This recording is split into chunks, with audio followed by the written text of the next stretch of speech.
Hi everyone. कल मेरी railway के ग्रुप डी की एग्ज़ाम था। देख सकती है 26 दिसंबर को सेकंड शिफ्ट में। तो मेरा एग्ज़ाम कैसा हुआ वही आपको साथ शेयर करूँगी, और कैसा क्वेश्चन आया और मैंने कितने अटेम्प्ट किया वो सारी चीज़ें। तो पहले मैथ से शुरू करते हैं। मैथ और रीजनिंग थोड़ा इजी था। मैथ तो मुझे इजी लगा है, मतलब 25 क्वेश्चन थी। तो मैं आपके साथ शेयर करूँगी मतलब कैसा कैसा क्वेश्चन आया, मैंने ये सब लिख रखा है। तो एक आया था कि साइन का मान दिया था। तो बोले थे कि कॉस की वैल्यू कितना, वो तो बहुत ही ईजी था। ठीक है। एक एसआई से था सिंपल, मतलब सिंपल मत था, लेकिन टाइम जो था ना वो मंथ में दिया था। I mean March to June ऐसे मंथ था, वो कैलकुलेट करके करना था। एक था फोर्थ प्रोपोर्शंस और मिड प्रोपोर्शंस निकालने के लिए बोला था। ठीक है। और एक एवरेज स्पीड से था। एवरेज स्पीड से जो था वो ऐसा था कि एक हाफ डिस्टेंस दिया था और स्पीड भी बोला था, और सेकेंड में टाइम बोला था लेकिन स्पीड नहीं दिया था, लेकिन टोटल एवरेज स्पीड वो दिया था। तो जो वो पी है वो निकालना था। ओके। एक वर्क से था, मतलब ए बी ने इतने दिन में किया, बी से इतने दिन में किया, वो ये के करके लास्ट में बी और सी की अलग अलग कितने दिन में किया था उसका रेशियो पूछा था। ठीक है। तो वो था। एक प्रॉफिट लॉस से था। प्रॉफिट लॉस से एक्चुअली दो था। एक डिस्काउंट रिलेटेड था, फोर्थ कॉन्जिक्यूटिव डिस्काउंट दे रखा था। 3 में जो डिक्रीज दिया था, एंड लास्ट वाला जो था वो कहा था कि इंक्रीज हुआ था। सो टोटल एवरेज इंक्रीज और डिक्रीज वो निकालना था, वो भी इजी था। और एक था जो डिस्काउंट से था। आई मीन एमआरपी बोला था और डिस्काउंट बोल दिया था, और उस पर आई थिंक एसपी निकाल के उसको 20% अगर प्रॉफिट के साथ हम लोग बेचे तो कितना एसपी होता है वो निकालना था। तो ओवरऑल मैथ में 25 क्वेश्चन था। तो उसमें 20 इजी था, मतलब इजी था, लेकिन 5 क्वेश्चन वो थोड़ा मतलब इजी था लेकिन वो कैलकुलेटेड था। मैंने मतलब जो डेटा दिया था वो बहुत बड़ा बड़ा दिया था। और हाँ, एक था कि एक अमाउंट दिया था और वो 3 फ्रेंड्स में डिस्ट्रीब्यूशन करने को बोला था, लेकिन वो उसमें से भी एक से 25 अगर कि निकाल लिया और दूसरे में 25 निकाल के फिर आपको डिस्ट्रीब्यूट करना पड़ेगा, और लास्ट में कि एक्चुअल कितना मिला था ऐसे था। वो होता है ना, वो भी इजी था लेकिन थोड़ा कैलकुलेटेड था। और एक जो कैलकुलेटिव मैथ जो मुझे लगा सबसे, वो थी एक हॉलो सिलेंडर थी। हॉलो सिलेंडर का एक पाइप थी, उसकी मास निकालने को बोला था। हाँ, मास निकाल के उसका डेंसिटी दे रखा था। ठीक है। तो वॉल्यूम निकाल के आपको मास निकालना पड़ेगा। तो हॉलो पाइप के सिलेंडर की आपको वॉल्यूम का फॉर्मूला जो होता है ना, पाई का R square minus internal R square each ऐसा होता है। तो वो निकाल के फिर आपको डेंसिटी से मल्टीप्लाई करके निकालना था। तो ओवरऑल मैथ में क्वेश्चन ठीक ठाक था, लेकिन जो डेटा दिया था वो थोड़ा मतलब कैलकुलेटिव था, थोड़ा सा मतलब टाइम लगेगी ऐसा था, लेकिन करने लायक था। 22 to 23 तो मिनिमम मतलब इजी था, लेकिन 2 क्वेश्चंस लग जाता है इसी लोगों को, थोड़ा हार्ड था। तो ओवरऑल मैथ मैंने 25 ही किया है। कोई सिली मिस्टेक ना हो तो फिर तो सभी ठीक ही होगा। तो देखते हैं कैसा होता है। ओके। सेकेंड रीजनिंग बहुत इजी था। रीजनिंग 30 क्वेश्चन था। 30 क्वेश्चन में तो 28 बिल्कुल ईजी था, मतलब सीरीज़ के क्वेश्चन थी, बहुत सारे सीरीज़ के क्वेश्चन थी, ऐसे नंबर अल्फ़ाबेट बेस था। फिर उसके बाद था कि 2 सीरीज़ दे रखा था कि उसमें जो रिलेशनशिप में वो ऑप्शन में सिलेक्ट करना था, वो सेम रिलेशनशिप किससे फॉलो हो रहे थे। ऐसे डायरेक्शन वाला बहुत 3-4 डायरेक्शन वाला था। ठीक है। पजल्स वाला वो एक बाद लेवल वाला वो नॉर्थ से डायरेक्शन मतलब 6 to 7 फ्रेंड मिल के नॉर्थ में बैठा था, फिर इसका बोला था ये उधर उधर करके ऐसा था। और ब्लड रिलेशनशिप में एक था। हाँ, एक डायरेक्शंस में भी था। और हाँ, ये रैंक में भी था। रैंक में 2 क्वेश्चन था। ठीक है। तो रीजनिंग बहुत इजी थी। रीजनिंग 29 तो मेरी हुआ था, 29 मेरे इजीली हो गया था, लेकिन वन जो सीरीज़ की क्वेश्चन था वो थोड़ी मतलब थोड़ी डिफ़िकल्ट सी, वो मैंने लास्ट में किया तो फाइनली वो वैल्यू मुझे मिल गई थी। मतलब वो करके आई हूँ मैं, रीजनिंग 30 करके आई हूँ। अगर ये भी कोई अगर सिली मिस्टेक मैंने नहीं किया तो 30 के 30 सही होंगे, ठीक है। तो आप लोग भी कर सकते हैं। मेरी रीजनिंग ऐसा कोई खास नहीं है, रीजनिंग और मैथ करने लायक है। वो जो लोग बोलते हैं ना कि मतलब क्वेश्चन इजी था, रीजनिंग में था, मतलब कुछ रीजनिंग और मैथ सच में इजी में 25 क्वेश्चन था। 25 क्वेश्चन में 20 मोटा मतलब इजी था, 20 तो इजी था, लेकिन 5 थोड़ा मतलब हार्ड था, ठीक है। मैं साइंस अच्छे से तैयार करके गई थी। साइंस पहले तो वो 9 और 10 की CBSE का जो NCERT बुक है उधर से पूरा उधर से दिया था, ठीक है। तो 20 मुझे बिल्कुल नहीं कुछ मतलब इजी लगा, लेकिन 5 क्वेश्चन इजी था। 5 क्वेश्चन थोड़ा टफ था। आपको वो मतलब बुक है ना, वो बहुत अच्छी तरह से पढ़ना पड़ेगा, ठीक है। मतलब लाइन बाय लाइन इधर से क्वेश्चन दिया था। तो कैसे कैसे क्वेश्चन था मैं बोल, एक था जो हम स्टेटमेंट बेस्ड क्वेश्चन था, 3 स्टेटमेंट दिया था कि मेटल्स और नॉन मेटल्स में कि मेटल का एक सॉल्ट जब लिखते हैं तब मेटल पहले लिखते हैं और नॉन मेटल बाद में लिखते हैं, ऐसा था। और सेकेंड था कि सेकेंड स्टेटमेंट था कि नॉन मेटल पहले लिखते हैं और मेटल बाद में लिखते हैं, ऐसे। थर्ड स्टेटमेंट था कि उसका जो वैलेंसी है या चार्ज है वो बैलेंस करता है, ठीक है। तो मैंने ए वाला मतलब करेक्ट रखा था, लेकिन ये मुझे थोड़ा डाउट है, मुझे नहीं पता है कि वो बैलेंस करेक्ट मतलब वो बैलेंस करता है कि नहीं, कि वैलेंसी दो सॉल्ट में, उसका थोड़ा मुझे डाउट है। वो क्वेश्चन था, ठीक है। एक था कि एक स्टोन को एक रोप से या हाँ रोप से बंधी थी और उसको ऐसे मोशंस में रखा था। तो इसमें कैसा मोशन था कि uniform, non uniform, circular motion, ऐसा एक क्वेश्चन था, ठीक है। थर्ड क्वेश्चन था हाँ थर्ड क्वेश्चन था एक एनिमल बॉडी से, यस एनिमल बॉडी की तरह कि जो सीड्स डिस्पर्स होती है वो 4 ऑप्शन थी, वो कौन से सीड डिस्पर्स होती है। वो जेंथियम एक ऑप्शन में था, वो राइट था, मुझे पता है, उधर से दिया था, ठीक है। एक थी एक ब्लॉक थी, वो उसका डेंसिटी पानी से कम था, ठीक है। तो फिर वो जो जब पानी में रखा तो कैसे फ्लोट करेंगे, आर्किमिडीज प्रिंसिपल से वो था कि फुली इमर्स्ड कि पार्शियली इमर्स्ड और पार्शियली सबमर्स्ड और सेम इक्वल वेट डिस्पेस करेंगे वाटर, एक ऑप्शन में वो था।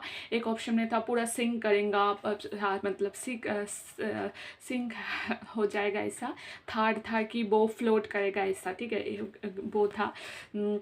एक था जो हाँ इलेक्ट्रॉन मूव कैसे करते हैं एटम्स में कि डिस्क्रीट ऑर्बिट में, न्यूक्लियस के अंदर, ऐसे था।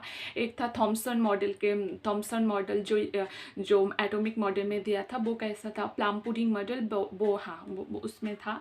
एक था गोल्ड सिल्वर जो मेटल है वो क्यों अनरिएक्टिव है, मतलब हाँ क्यों अनरिएक्टिव क्यों, मतलब ऐसे क्यों मिल जाती है। और एक था कि ग्लूकोज और अल्कोहल की सॉल्यूशंस क्यों इलेक्ट्रिसिटी कंडक्ट नहीं करती है, क्योंकि वो आयरन नहीं फॉर्म करती है, तो इसलिए नहीं करते, वो एक ऑप्शन में था, ठीक है। और एक था कन्वेक्स मिरर था, ठीक है।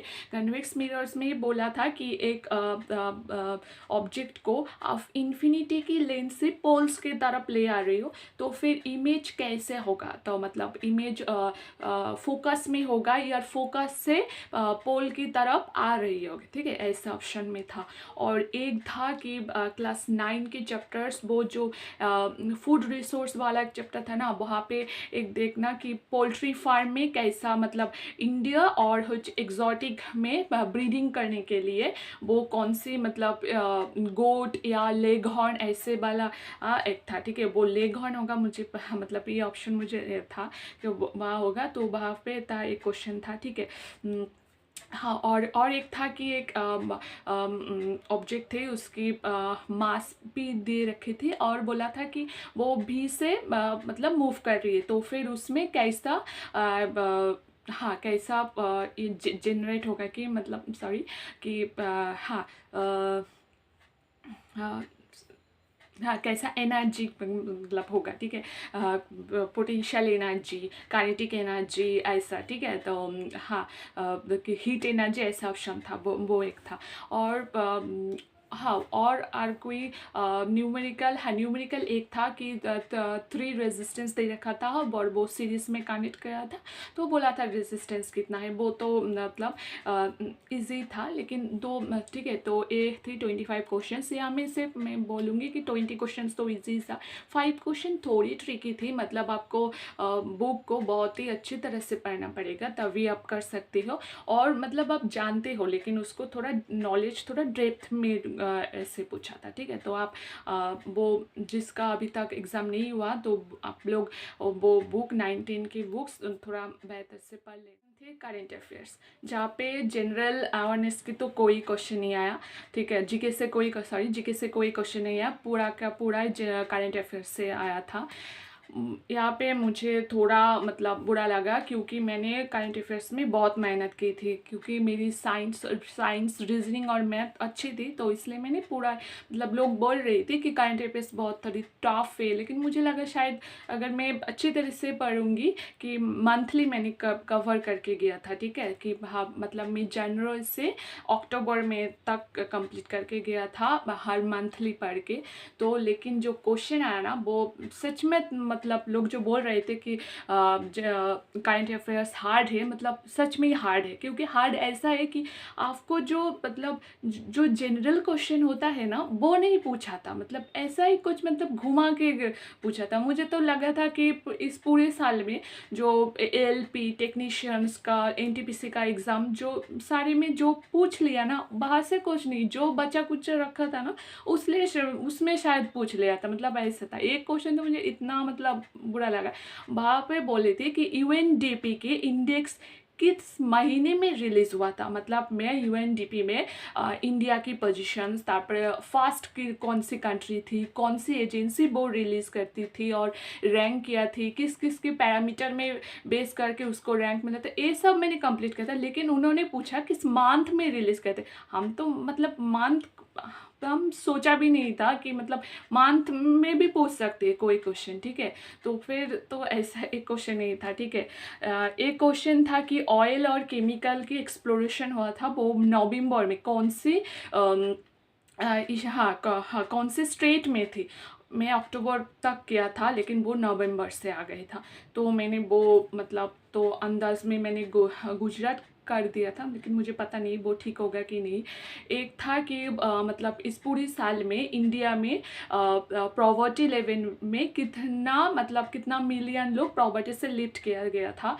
वहाँ पे जो ऑप्शन थी ना वो बहुत नज़दीक वाली थी, मतलब 250 मिलियन 220 मिलियन ऐसा था, ठीक है। मैंने तो 220 मिलियन किया था, लेकिन मैंने जब गूगल में जब चेक करके गया देखा तो उधर वहाँ तो देखा रहे थे कि 270 मिलियन से 300 मिलियन तक, तो मुझे वो पता नहीं।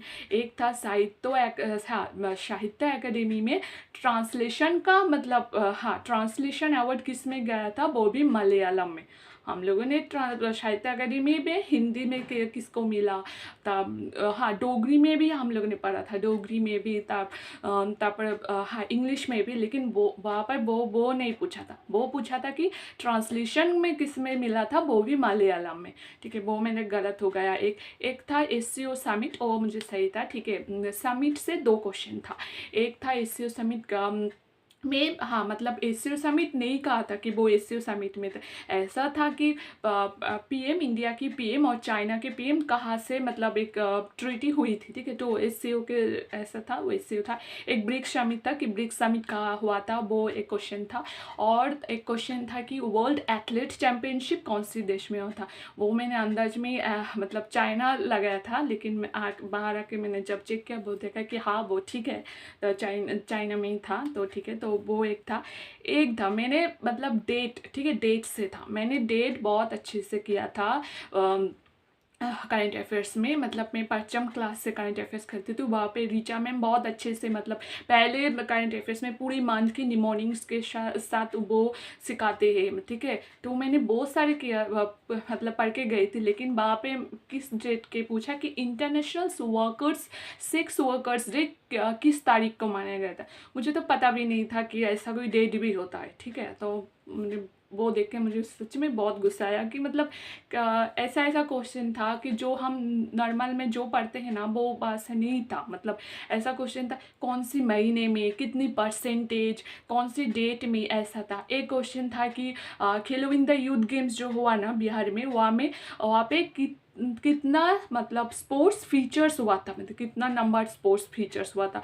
27 स्पोर्ट्स और 1 ई स्पोर्ट्स था, ठीक है जी, फीचरिंग में। तो टोटल 28 था। वो मैंने मुझे पता था एक्चुअली, तो मैंने, लेकिन तो आप सोचो कि वहाँ पे मतलब किसको गोल्ड, किसको सिल्वर, या फिर कौन पहले मस्कॉट जो थीम, बहुत सारे कुछ नहीं पूछा था। पूछा था कि कितना पोर्स मतलब फीचर्स हुआ था, ऐसा था, ठीक है। एक था DRDO से था, ठीक है, कि एक इंटीग्रेटेड मिसाइल लॉन्च हुआ था, वो किसने किया था, इसरो या DRDO, ऐसे था। लेकिन वो नवंबर से था, ठीक है। तो आप लोग मतलब जनवरी से नवंबर तक करके जाना, ठीक है। मैं तो जनवरी से पढ़ के गई थी, क्योंकि बहुत सारी क्वेश्चन मैंने देखा था कि अर्जुन अवार्ड से, पद्मश्री और नेशनल अवार्ड से क्वेश्चन था। लेकिन मुझे मेरी स्टेट में वो ओवरऑल मैंने 95 अटेम्प्ट किया था, लेकिन मुझे 5 to 6 क्वेश्चन गलत हुआ था। ये तो मैंने बाहर आके मैंने जब चेक किया, वो सारे ये से था, करंट अफेयर्स से था। करंट अफेयर्स मैंने बहुत पढ़ के गया था, ठीक है। लेकिन ऐसा कोई मतलब इजी क्वेश्चन नहीं आया था, बहुत घुमा के आया था। और मैंने इसलिए थोड़ा मतलब अंदाज में ही ऐसे किया था, बहुत सारी गलती हो गई। तो 5 to 6 क्वेश्चन मेरी गलत हुआ था, और 5 करंट अफेयर्स से मैंने छोड़ दिया था, ठीक है, मतलब अटेम्प्ट नहीं किया था। और बाकी सब मिला के टोटल मेरे 88 करेक्ट हो रही है, मतलब लग रही है कि मुझे, अगर कोई सिली मिस्टेक्स नहीं हुआ हो मैथ और रीजनिंग में, तो 88 करेक्ट है। और साइंस में 2 क्वेश्चन में मुझे डाउट है, मुझे लगता है कि हो शायद, ठीक है। देखते हैं क्या होता है। और ओवरऑल साइंस थोड़ा करने लायक था। मैथ और रीजनिंग ईजी था। करंट अफेयर्स आप जितना भी कर लो नहीं होगा, क्योंकि कोई मतलब इजी ऐसा क्वेश्चन नहीं हो रहा। जो पूछ रहे हैं ना वो मतलब कोई टीचर आपको करा ही नहीं रहे हैं, मतलब, और आप सोच भी नहीं सकते कि वो क्वेश्चन पूछेगा, ठीक है, ऐसा पूछ रहे थे। आप मैक्स टू मैक्स 7-8 क्वेश्चन कर सकते हो, लेकिन उसके बाद के क्वेश्चन आपको नहीं आएगा, मतलब ऐसा था सारे क्वेश्चन, ठीक है। ओवरऑल 88 तो मेरा करेक्ट हुआ। देखते हैं कैसा आता है। तो अब तो फरवरी में एग्ज़ाम होगा जो बाकी का शिफ्ट का है। आप लोगों को कितना अटेंड किया और आपको कितना मार्क्स मिला वो आपको बोलना। बाय।